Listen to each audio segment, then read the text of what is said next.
Okay, today me and Spencer Webb are here interviewing Mr. Amos about congenital heart disease. So, Mr. Amos, when did you get diagnosed with CHD? How old was I? I was diagnosed probably when I was about 7 or 8 years old. And what did you get diagnosed with? It's a congenital heart disorder. Had a hole in my heart. The doctor noticed a heart murmur, and I had a faulty valve. What part of the heart does it affect? The hole was in between the ventricle, the hole, and then that, can't remember the name of the valve. The valve that keeps the blood, once it goes into the side where it gets oxygenated.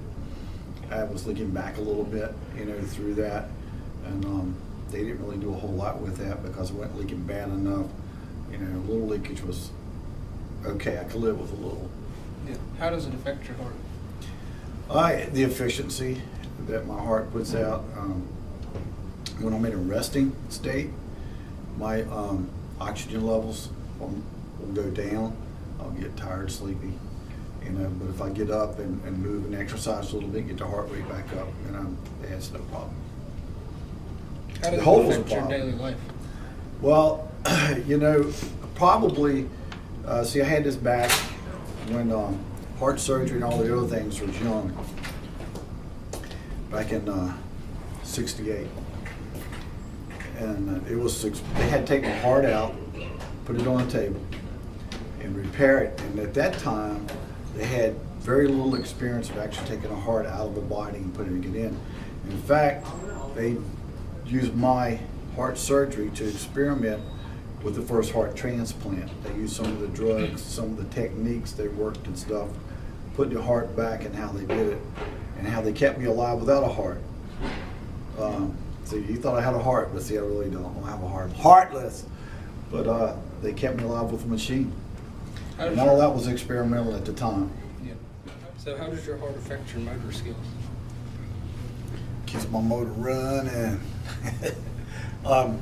I could say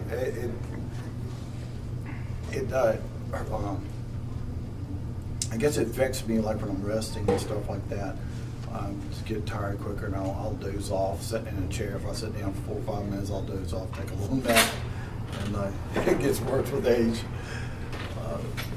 Limits me from, I like playing football. When I was here at high school, I couldn't play football and stuff like that. But I played basketball, and they were worried about football people piling up on top of me, and then I wouldn't be able to, because I was on the bottom of the pile, I wouldn't be able to breathe or do something, or I'd get help or anything. The basketball allowed me to do that because, some happens to you, basically, so you can get help pretty quick. So that was their theory, and stuff like that. But I couldn't go at it 100%, That was the thing. Does anyone else in your family have CHD? I have a first cousin that has some heart problems. To be honest with you, I'm not exactly sure if it's like mine in particular, but it seems like this heart disease, congenital heart disorder, runs in my family. Genetic, yes. How many surgeries have you had? How many surgeries? Well, you count the catheterizations, so I probably have about 15. Yeah, I've had 2 major open hearts. What are the symptoms? Shortness of breath, numbness around in your arms, getting dizzy when you first stand up, fingertips turning blue, that's the oxygenation of your blood, and they turn blue. So I have to watch that. I learned to watch my fingertips. And so I see the problems there, I'll get active and stuff like that. So I learned little coping skills along the way. I learned to identify and know what I'm doing. Learn your disease, know your disease, and you can live with it. Is your disease rare? No, it's not. Not too rare in today's world because it gets just diagnosed more and all like that. But with technology today, it's not as serious as it used to be. They can fix it pretty quick now. Did you have seizures when you were young? No. Is there a cure?